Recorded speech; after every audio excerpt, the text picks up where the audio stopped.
37. Psalm 37. This will be a little bit more of a familiar psalm, which is nice, but it is a longer psalm. There's 40 verses in this psalm. So that means that you have lots of material. As far as repeated words, I had close to 37 to 40 different words that are repeated at least twice or more. And one is 13 times. So if you don't find that one, then you're asleep, okay? But there are a lot of them that are just going to be, this is going to be a great study tonight, a lot of great material. And here we have, I know it's kind of trite, and I hope it's not overused, but just kind of put the title on this psalm, Stay Calm and Carry On. Because we can get so wound up about things that we see around us. We see that it looks like Martin Luther said in Mighty Fortress that the wrong seems also strong. And it seems like, what are we going to really do? What can I do against so great an enemy? But what God has really called us to do is to be faithful in the little things, and to be faithful and consistent in those things, and just leave the rest to Him. He's going to make all wrongs right. He's going to take care of all those details. And our responsibility is simply to trust and obey. And the psalm really affirms that very position. That makes all the difference for the believer who may be slightly discouraged by what they see around them. So Psalm 37, looking at the categories, you have prayer and praise, open program. I hope you'll be able to land on this one pretty well. There's a lot in common with Psalm 1. All right, let's read Psalm 37. Fret not thyself because of the evildoers, neither be thou envious against the workers of iniquity. For they shall soon be cut down like the grass and wither as the green herb. Trust in the Lord and do good, so shalt thou dwell in the land, and verily thou shalt be fed. Delight thyself also in the Lord, and he shall give thee the desires of thine heart. Commit thy way unto the Lord, trust also in him, and he shall bring it to pass. He shall bring forth thy righteousness as the light, and thy judgment as the noonday. Rest in the Lord, and wait patiently for him. Fret not thyself because of him who prospereth in his way, because of the man who bringeth wicked devices to pass. Cease from anger, and forsake wrath. Fret not thyself in any wise to do evil. For evildoers shall be cut off, but those that wait upon the Lord, they shall inherit the earth. For yet a little while, and the wicked shall not be. Yea, thou shalt diligently consider his place, and it shall not be. But the meek shall inherit the earth, and shall delight themselves in the abundance of peace. The wicked plotteth against the just, and gnasheth upon him with his teeth. The Lord shall laugh at him, for he seeth that his day is coming. The wicked have drawn out the sword, and have bent their bow to cast down the poor and needy, and to slay such as be of upright conversation. Their sword shall enter into their own heart, and their bows shall be broken. A little that a righteous man hath is better than the riches of many wicked. For the arms of the wicked shall be broken, but the Lord upholdeth the righteous. The Lord knoweth the days of the upright, and their inheritance shall be forever. They shall not be ashamed in the evil time, and in the days of famine they shall be satisfied. But the wicked shall perish, and the enemies of the Lord shall be as the fat flames. They shall consume, to smoke shall they consume away. The wicked borroweth, and payeth not again, but the righteous showeth mercy and giveth. For such as be blessed of him shall inherit the earth, and they that be cursed of him shall be cut off. The steps of a good man are ordered by the Lord, and he delighteth in his way. Though he fall, he shall not be utterly cast down, for the Lord upholdeth him with his hand. I have been young and now old, yet have I not seen the righteous forsaken, nor his seed begging bread. He is ever merciful and lendeth, and his seed is blessed. Depart from evil, and do good, and dwell forevermore. For the Lord loveth judgment, and forsaketh not his saints. They are preserved forever, but the seed of the wicked shall be cut off. The righteous shall inherit the land, and dwell therein forever. The mouth of the righteous speaketh wisdom, and his tongue talketh of judgment. The law of his God is in his heart, none of his steps shall slide. The wicked watcheth the righteous, and seeketh to slay him. The Lord will not leave him in his hand, nor condemn him when he is judged. Wait on the Lord, and keep his way, and he shall exalt thee to inherit the land. When the wicked are cut off, thou shalt see it. I have seen the wicked in great power, and spreading himself like a green bay tree. Yet he passed away, and lo, was not. Yea, I sought him, but he could not be found. Mark the perfect man, and behold the upright. For the end of that man is peace, but the transgressors shall be destroyed together. The end of the wicked shall be cut off, but the salvation of the righteous is of the Lord. He is their strength in the time of trouble, and the Lord shall help them and deliver them. He shall deliver them from the wicked and save them because they trust in him. Great song. Which category? Pilgrim Program, Pray and Praise. Which one? Pilgrim. Okay, so pilgrim is associated with wisdom. There's a path that you have to choose. Which path are you on? And so this, I put in the category of pilgrim. It is a didactic poem. It's one that's to teach something. It has a lot of proverbial statements. One that's just so great and memorable, specifically, is that the little that the righteous have is greater than the numerous or the mighty weight of the wicked. As you look at the original there, a little that a righteous man hath is better than the riches of many wicked. And what a wonderful proverb there. And a lot of different nuggets that you can take with you throughout your journey in this life, so that you're able to live a life that's going to please God. And so, what we have here, a lot of material. Moving first, different observations from Psalm 37. Yes?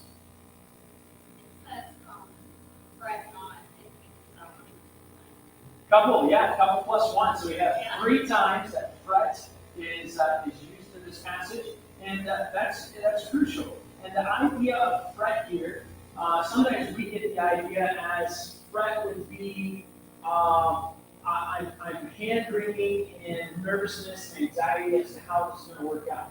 It's actually more the picture of filled with rage. It's the same idea of what Saul felt toward David. Saul had this fret. It was something that really stirred within his heart that caused him to want to do something that he would regret, and he did regret. The psalmist is encouraging you to not fret. Don't do something you'll regret. What could you possibly do that you would regret?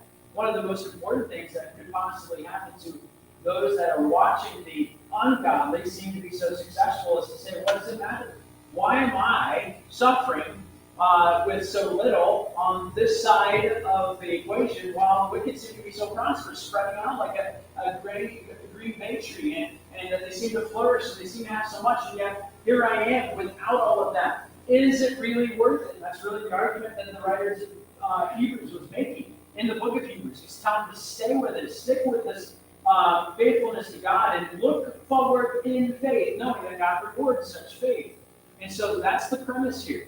You may do things you regret. And one of the parts of the psalm, I think it's in verse 8, it talks about that you should not fret to do evil. And so you see the direct contact there with the fact that we could kindle within our hearts such a rage against the injustice in the world that it causes us to contribute to that injustice. And that's not the way we ought to operate. So, some important, obviously, fret being the first word, 3 times mentioned in the psalm, an important word for this psalm. Good? Yes? I see a lot of others so the trust in the Lord is from Psalm 34. Yep, Psalm 34 has it. Proverbs 3 has it. Yeah, Proverbs 3, he's never forgiven me good about Psalm 34. And then inherit the earth, so hard to be out. Yes. And inherit a lot of times. 5. Okay, 5. There is inheritance, different word, but yeah. Okay. So, if we strive to be righteous, then we are part of that. Yep. And that's a very big inheritance. She mentioned a few other things that are stated in other passages that seem to kind of all find their summation here in Psalm 37. But one of the repeated words that's significant is inherit. 5 times. You look at cut off, 5 times. I think it's a strategic parallel. The psalm was not just happenstance put together. This was a didactic poem that was planned out to teach a truth. 5 times inherit, 5 times cut off, specifically. And what you're dealing with is the Jewish mindset. Having a place in the promised land meant I had stake and claim in the promises of God. If I've been cut off, I no longer have access to the promises of God. If I don't have access to the promises of God, I am a miserable person. I do not have any eschatological hope. I have nothing in the future to look forward to. And so to inherit the land was important. But how would you go about inheriting the land? That's the real question here. Are you going to inherit the land the way the wicked do, the way the ungodly? They seek to inherit the land by worldly terms. They're going to do it by all kinds of their own conveniences and worldly wisdom. But the godly are going to inherit not by their own strength or virtue. It's going to be that the Lord lays the claim for them, and that the Lord will take care of that, and they will be the inheritors. So inheritance, or inheritance appears in verse 9, 11, 22, 29, and 34, and then also cut off is in 9, 22, 28, 34, and 38. So, importance, parallels. I have another one here, and I'll come back to you. Yes? I don't think of like is how it you kind of ourselves the family, whatever we do, Yes. like it trust the Lord, like the Lord, live the Lord, rest the Lord, wait on the Lord, and it's also like we have that sort of Yes. we trust in Him, like Him, make yourself, and then you just have that all along that now a lot of us will wait on the Yeah. Lord. It's very formulaic. Yeah. And with that formula, it's almost like it's tumbling down through a process where you're able to say, oh, is it that simple? Well, it's easily said, but is it that simple? Where we have some discussion on that, but it does have that very teacherly feel to it because there are a lot of imperatives. This psalm has a lot of imperatives. She just read off several of those. You have the trust, delight, commit, dwell, rest, cease from anger, forsake that. A lot of imperatives in the psalm, which is the teacher speak, and so that's why this one is a pilgrim-oriented psalm. Good, Jared. Verse 15, their swords are into their own heart. Reminds you of 2 Samuel 22:35. He teaches my hands to work together. My arms new bend of over brass. That's the wrong word. Just both still broken by my hand. Yep, there you go. And so you see that God does crush the weaponry of the enemy, and that the enemy thinks we are well armed, we are invincible, there's nothing that could go against our agenda and plot and plan, but yet the Lord just comes down and with just a simple word, He's able to destroy all of it. And even their own schemes turn back against them, and they're pierced through with their own sword. As I stated, verse 14. Good. Good observation. Yep. Piggyback off of what Mark was talking about earlier. Just those trust more delight thyself with the way. We see the return of investment over at the end of the verse. Trust in the Lord, so shall the Lord find you. Delight thyself in the Lord, and He shall give thee the thy heart. Commit thy way to the Lord. Trust in Him, He shall bring you to the time. Like we see the return from investment. Yeah. Sometimes we feel that where's the immediate gratification in life? I put, Lord, I did my duty this week. I did the good things I'm supposed to do. So, why did this accident happen? Or why did such and such happen? We expect that there's to be immediate gratification. Can there be at times? Does the Lord bless in amazing ways that we do see immediate results? Yeah, there are those times. But in the psalm, it's teaching you to have confidence that whether you see it immediately or not, it's guaranteed.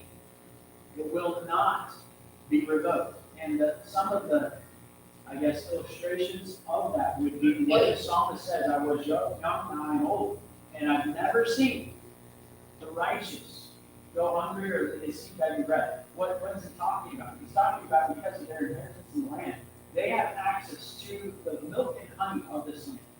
The milk and honey of this land is going to satisfy them. They have those promises of God. Is he literally saying that he's never seen a righteous person never go hungry? I've seen very, very well-meaning, people who serve the Lord who go hungry. But what are they, nourished by when they do not have physical food? They're nourished by the promises of God that they know things are going to happen. I just think of a book that we read in the Word that focuses in on a Chinese believer, fictitious story, but based on truth, in prison and really destitute in all areas of normal life, but yet so satisfied. Why? Where's that coming from? It's coming from these very truths here: trust, rest, commit, and all these others that come from the song. And you mark it down. Those people who are living completely by faith, they are okay because they're living on promises. Good observation. Yeah, Mike. You kind of already made allusion to this connection, but verses 4 and 5, like myself also the Lord, he shall be the desires of thy heart, if thy way to the Lord, trust also in him, he shall bring it to pass. Then verses 23 and 24, the steps of good man are ordered by the Lord, he delighteth in his way, and so he fall, he shall not be utterly cast down, the Lord will hold him with his hand.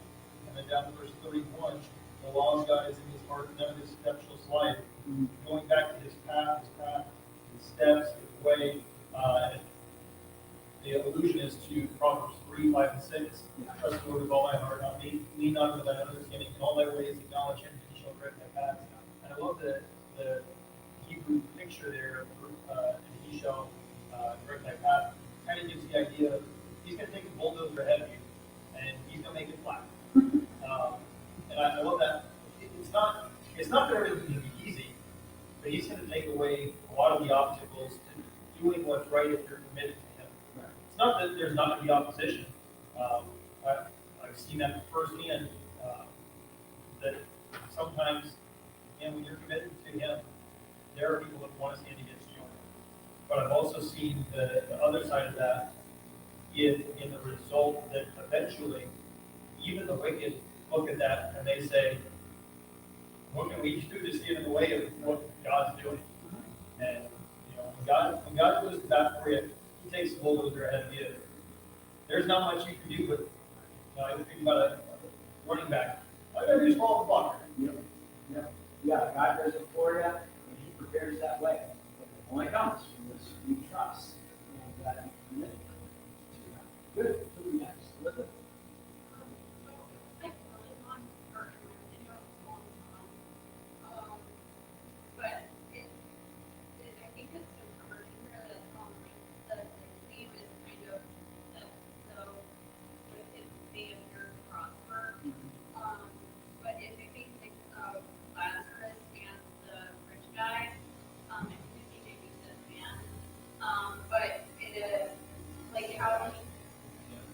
Yeah, it doesn't lose guy.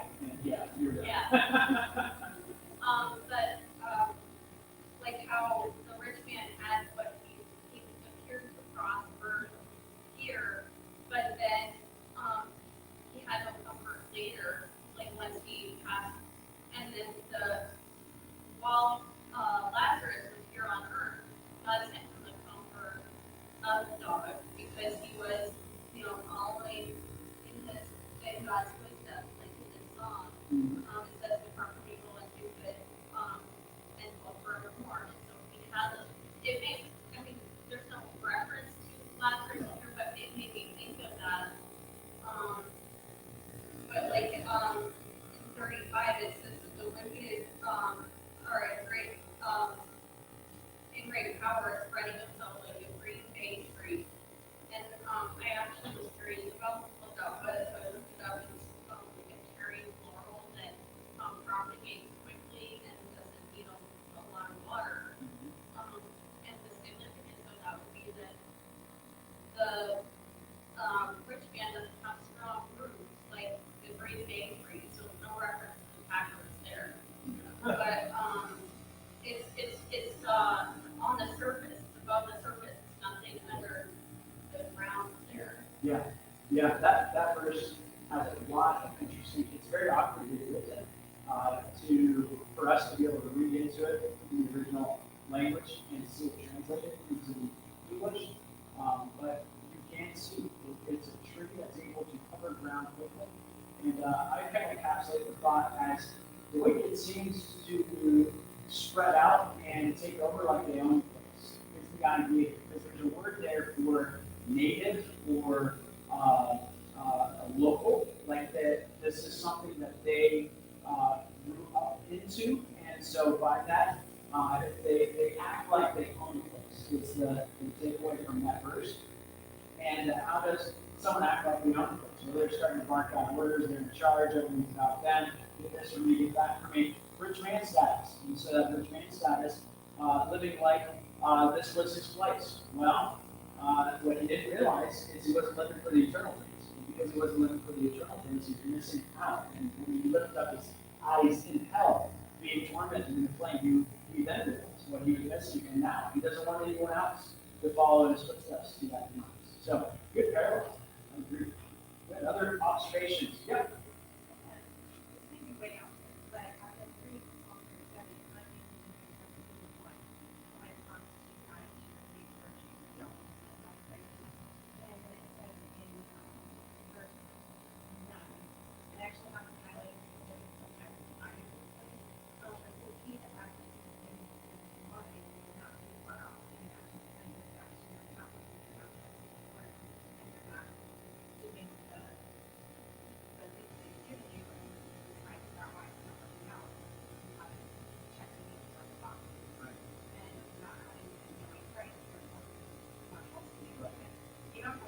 Right. Yeah. There are many different formulas that you'll see in Scripture, and I use the word formula just because we already used it as formulaic in the way that the teaching is coming across. They're not formulas where you x plus y plus z equals this, and so I get that every single time.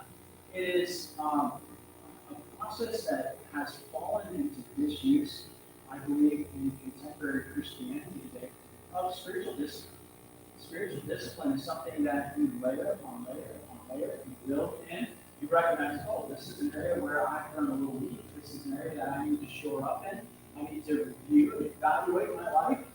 If we judge ourselves, we shall not be judged by others. But what we will see is that practice of spiritual discipline, like in 2 Peter, or even like where we're at in Psalm 37, leads to a lot of confidence that if you're looking at your own spiritual life and you are fretted, you're in some kind of anxiousness, you're stirred up in some kind of anger and animosity because of what's going on around you, check yourself and realize, oh, there may be a step in my spiritual growth and development that I've been overlooking, and because of that, there's a reason why. There's a strain.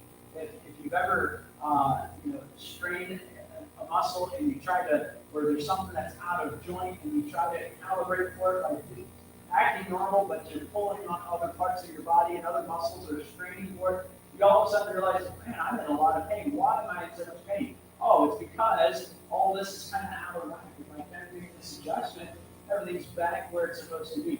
And so that's what you're seeing spiritually. And so 2 Peter 1 or Psalm 37 and the other places in Scripture. You see those spiritual disciplines. Good. Great observation. Anything else? Yes, sir. Wayne.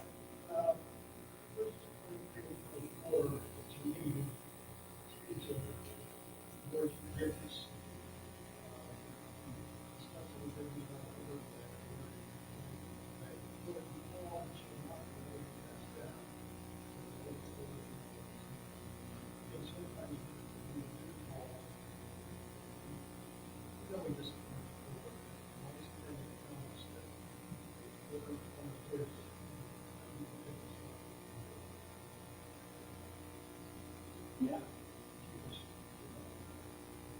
Yeah, and the idea of a holder with his hand is exactly sustaining. He sustains us with his hand, and so he's able to stabilize us. And what you really see is a great example of how you're able to take a principle, see a passage like this in verses 23 and 24, and see so much spiritual truth. And you can also see that if you connect verse 24 with verse 14, they have the same word. Verse 14, the wicked have drawn out the sword and have bent their bow to cast down, that's the word, the poor and needy, to slay such as we have an upright conversation. We go down to verse 24, though he fall. Well, you're seeing a direct link there in this song. That because of the circumstances, it may be overwhelming, and it may be so overwhelming that the righteous could be cast down.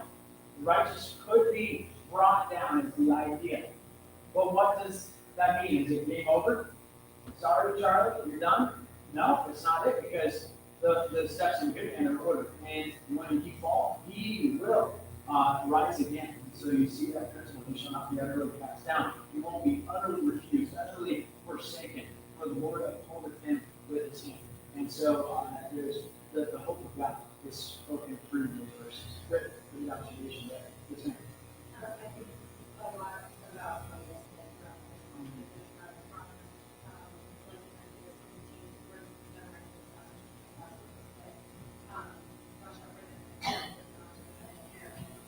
so they're inheriting that and leaving this house, leaving the both this stuff is still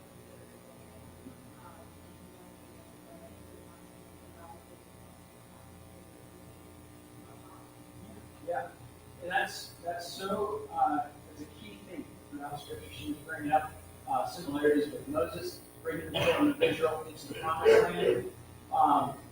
What is the one word ticket that gave the people access to the promised land? One word ticket would have to be faith. Yeah, that's going to determine their obedience. Short obedience is the living out of that faith. It comes down to faith. What's the one word ticket for the people of Ezra's era to return to the promised land? Faith. And that faith is followed up by obedience. So faith is the ticket, and the punch in it is that I've obeyed. Keep on following in the footsteps of what God has told us to do. And then you fast forward it to the book of Romans chapter 4. Paul's just torn apart all the ideologies of what makes you the people of God. Doesn't make it, you're not the people of God because of anything righteous you've done. Let's just be frankly honest. All that fallen short of the glory of God, there's nothing to do with God. There's none that seeketh after God. There's no hope for anyone in their own righteousness to have access to God. The only way you're an inheritor of this great righteousness that God is willing to give by grace is because of this ticket, faith. And that ticket is punched through obedience.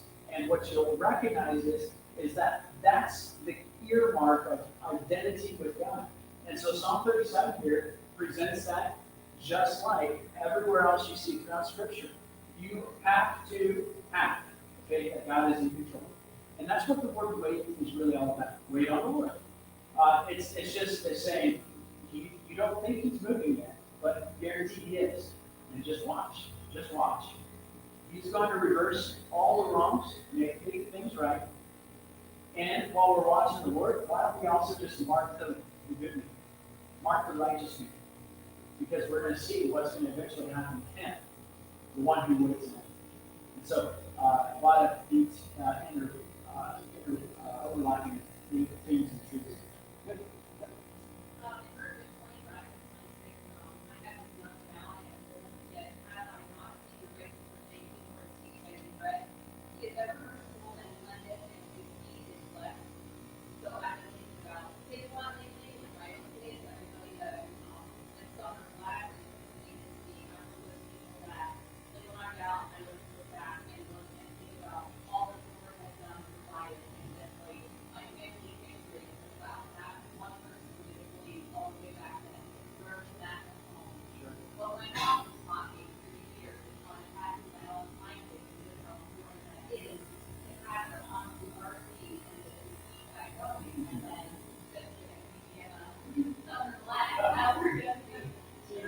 Yeah. Because like how many feet we started from that, but it is more than just get their minds wildly think of it, just have that faith in God and just that tiny mustard seed. Yeah. It goes grow Yeah. and And it really is what we just communicated, the truth that gives sticking power for the righteous to continue doing what they do. Because sometimes we want to see in our lifetime. We want to see that because of something I have done, look at the great accomplishment. This isn't a truth across the board, so don't take it further than just consideration. In the few years I've had in this world, I have often seen the ones who accomplish great things all at once. Those projects peter out very quickly, whether during their lifetime or sooner.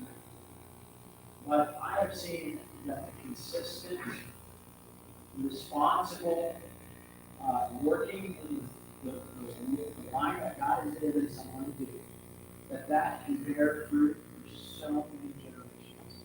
That's not across the board, but that is a general truth that you could mark it down.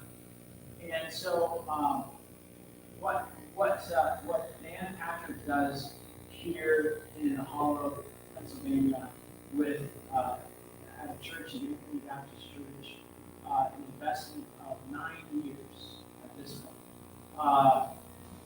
Doesn't seem like it's some grand investment.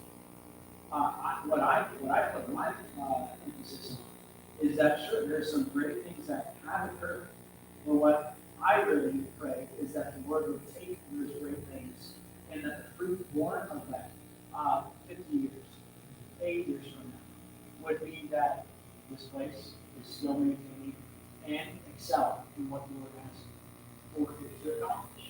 Whereas that won't be the case for a lot of other churches. Not that we're better than, not that we're compared. All we are responsible to do is be faithful about what the Lord gives us. If we have been faithful with what God has given us to do, that's going to be here long enough. And so some of those factors come in and it gives you that endurance you need. Because it's so tempting to look around and say, didn't you see what that person did? Wow, look at how many likes or followers they have. And, I don't even post on Facebook, so I don't even know, I don't have any followers. I don't even care, But as far as the world's economy goes, what kind of splash are you making? Is that really what matters? Or is it what matters just know the words? Help me to be my life so that I'm able to pass along a heritage to other generations that will continue. Good. Good observation. Yep. You're good.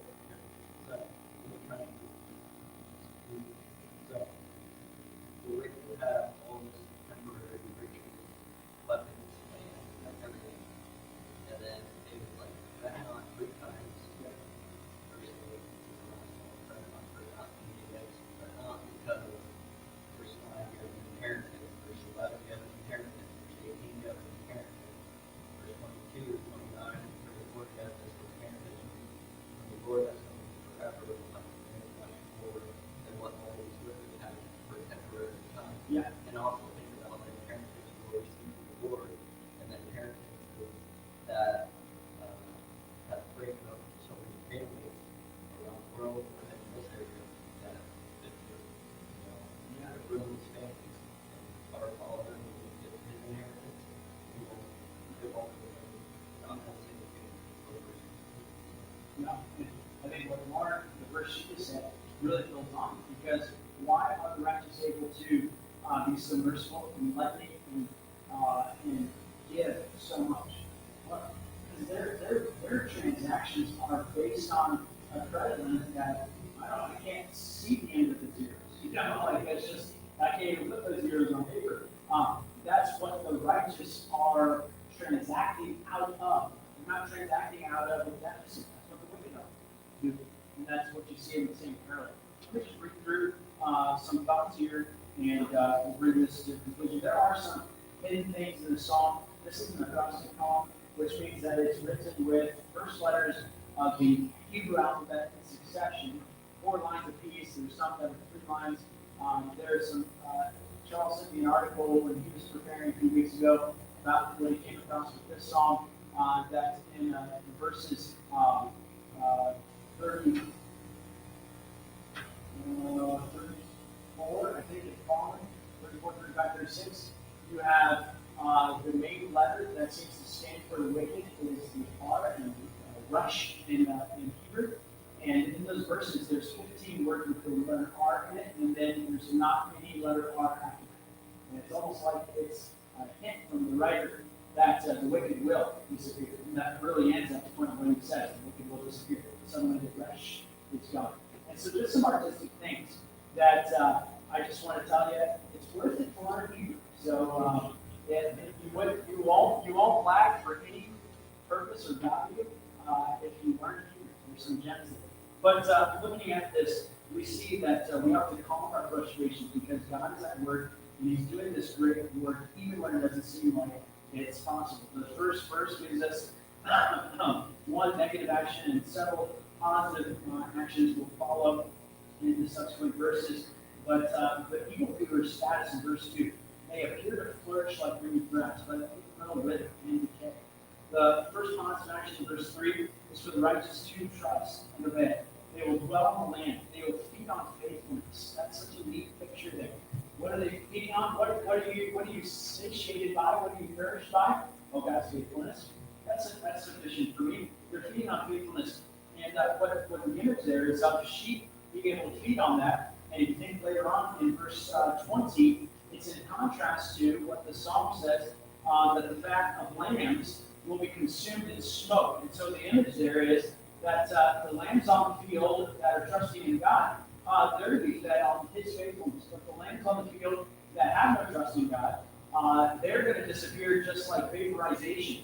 These lambs are just gone. And it's just like the fat turned to smoke and sending into the air, and all of a sudden it's disappeared. Great contrast there as well. Verse 4, the second positive action that stands out is the righteous must find their satisfaction in the Lord. The unique word here for delight, it has the idea of lavish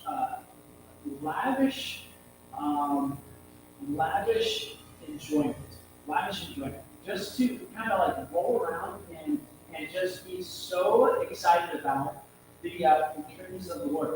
And so the satisfaction in the Lord, He will give them the desires of their heart. So when you find your satisfaction in the Lord, and you're just taking that cozy blanket and you're wrapping yourself up in it, and you just say, oh boy, I just love all the faithfulness of God, then God's desires will be granted. Why? Because I delight what He delights in. And so those desires, one check written right there. And it's not prosperity gospel. It's a matter of what's God's will, what God's will is, and how we'll be able to see that accomplished in my life. Third positive action, verse 5. The righteous must entrust their way to the Lord. He knows the way of the righteous. By trusting in Him, they can be assured that He will bring things to pass. And so, interesting picture there in verse 5 about rolling our way upon the Lord and just allow it to be in His control. Verse 6, the Lord will reveal the righteousness of the faithful, shining like a beam of light. The vindication cannot be ignored, much like the full strength of the sun at noon cannot be diminished. What I put down. And so what you're dealing with is, you feel righteous people, that you're being obscured, that you're being overshadowed by the reach of the wicked and the darkness that seems to be creeping over the land. But just wait. The moment that the Lord gives the order, your righteousness is going to shoot out like a beam that's going to puncture the darkness. And the moment that darkness is punctured, guarantee it, you're going to see the noonday sun. And it will not be overwhelmed. Interesting how this ties in with the next verse. Joshua in battle, Joshua chapter 10, prayed that the sun would stand still. And that sun would stand still so they might have domination over their enemies. Well, what do we see in the very next verse? We see that we should rest in the Lord. As Joshua prayed for the sun to stand still, as Israel defeated their enemies, the righteous must rest. Same words, stand still, confident that the Lord will right all wrongs. This one positive action explains why the righteous do not need to be angry about the promotion of the ones manufacturing their wicked schemes.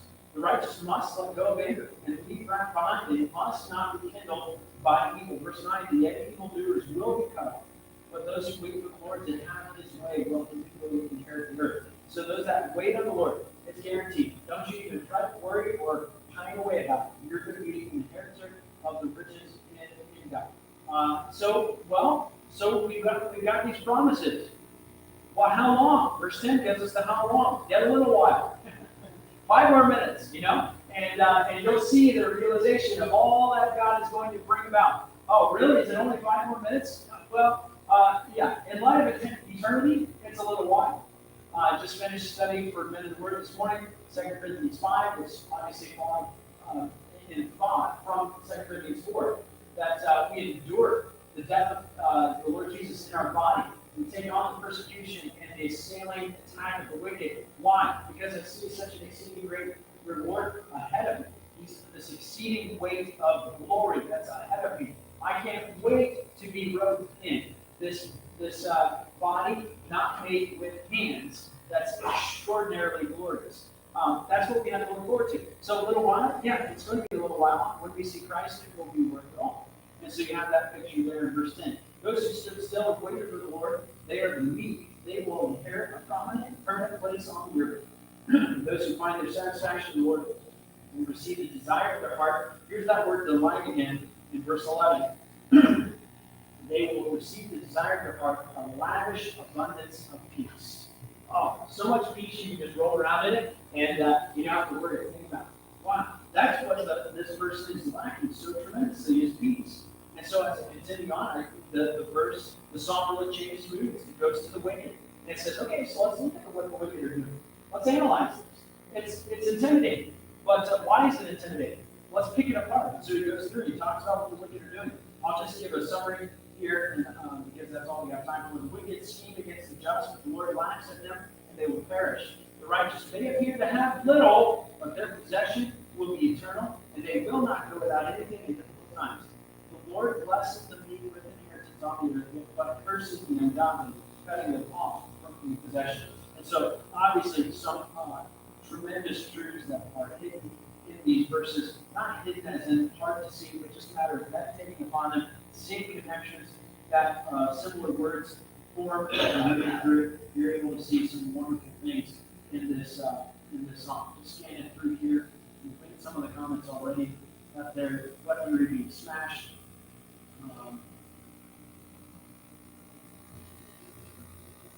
Okay.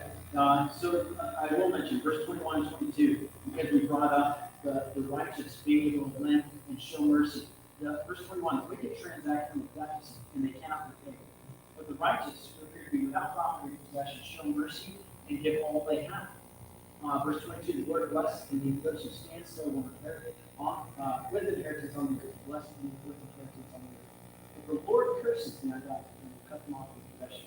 All right, so last few remaining statements here in the psalm, looking at that man's steps are established by the Lord, and what is that connected with? It's connected with the law of God hidden in his heart. Because of the law of God hidden in his heart, his steps will not slip. They are established by the Lord, and even though the wicked may believe that they're bringing down the upright, it's impossible because the Lord is sustaining him with his hands. It's a futile effort to try to undo the way of the righteous. The way of the righteous will prosper. The psalmist speaks of the lifelong experience that the righteous have never been neglected, removed from the land of promise. His mercy is infinite as he transacts from a limitless supply, and his heirs are blessed. And on we go. The righteous will inherit the land. The ones who delight the Lord rehearse his wisdom and speak of justice. That's in verse 30. The law of God resides in his heart, so all his steps are established. The wicked stalks, I love verse 32, it has this idea of the wicked stalking the righteous, and he desires. The word there for seeking is the same word for begging bread. It's the same word. So he says, I've never seen the righteous over there seek begging bread, never craving for sustenance or satisfaction. But guess what? The wicked, they're stalking the righteous, and they are craving to take you out. And they want to eliminate you, eradicate you, and make it to where that you don't even have any kind of mark left on this earth. But guess what? It's impossible. It's not going to happen. The righteous will appear. So great pictures there. It ends with these last three verses 34 and 40. The righteous just need to wait. Again, it's stated there. Not wait. It's just wait to see what the Lord will do. He will make all things right. He'll keep the way of the upright. They will enjoy the privilege of being inheritors in the land when the wicked are cut off. And so this verse until 36, I mentioned the resh that's present and that disappears because of the wicked. Verse 35 was that one that I said was a unique verse. It may seem like the violence of the wicked clears his way, like he owns the place. That's how I just summarized what that song, what that metaphor is supposed to picture for us. The wicked disappear without a trace, just like vapor. You go back and try to find it, can't find it, nowhere to be found. The psalmist invites the reader to regard the blameless and watch the upright. Their path inevitably ends with peace. The rebellious are reserved for extermination, and their path ends with destruction. You say, well, that's really harsh. Well, it's really painting the picture of those who defy God and want nothing to do with it. They're going to die. And how ungodly do you have to be to defy God? You have to be really sinful, or do you just have to simply live in the divinity of God? Yeah, just live in the divinity of God.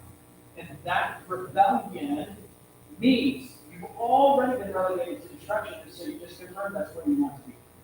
The invitation's been there. Follow the way of righteousness, and you'll be blessed. But they chose not to choose that path. So the summary here, Lord delivers the righteous. He's that fortress. You can see the word fortress there as he is their salvation. The salvation term, I believe, is the one that is the picture of a fortress in our times of distress. Verse 40, the Lord will save the righteous and deliver them from the wicked. They will be saved because they took refuge in him. And so that word, I know that word is not only used often, it's used in Hebrews chapter 2, that Jesus will succor those. What's the idea of succor?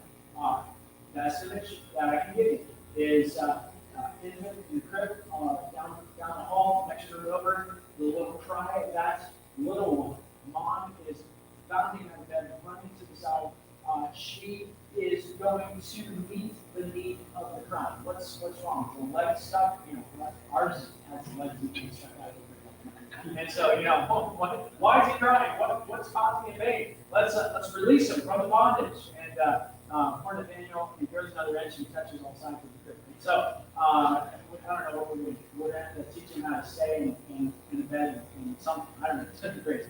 But, when you hear that all of a sudden, you rush to that. Maybe you hear, you're in the middle of the night, you hear the thud of a kid falling out of bed.